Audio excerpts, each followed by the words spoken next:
Rise and shine, Dayan, ngayong Wednesday morning nga ay tuloy-tuloy yung serbisyong ibinibigay ng Department of Transportation sa ating mga kababayan, lalo na sa mga commuter para tiyakin yung ligtas at maayos nilang biyahe.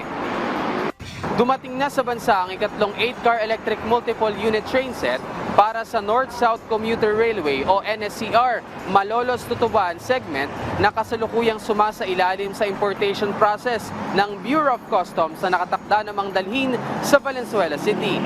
Ayon kay Transportation Secretary Banoy Lopez, nananatiling on track ang konstruksyon ng NSCR. Alinsunod ito sa direktiba ni Pangulong Ferdinand R. Marcos Jr. na pabilisin at siguraduhing dekalidad ang ginagawang proyekto.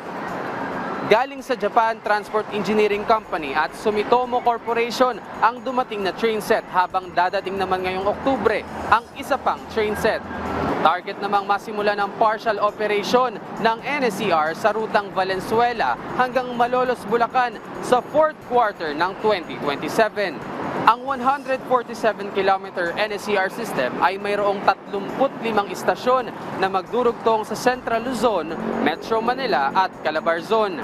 Inaasahang malaking tulong ang NSCR sa mga commuter upang mas mapabilis at mas maging ligtas ang kanilang biyahe.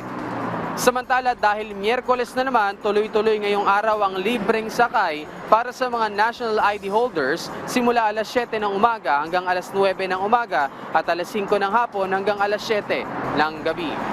Dayan, dahil last day today, ngayong Wednesday, ng libreng sakay para sa mga national ID holders sa LRT2 at MRT3, sinusulit na ito ng ating mga kababayan o lalo ng mga commuter para papasok sa kanilang trabaho at eskwelahan.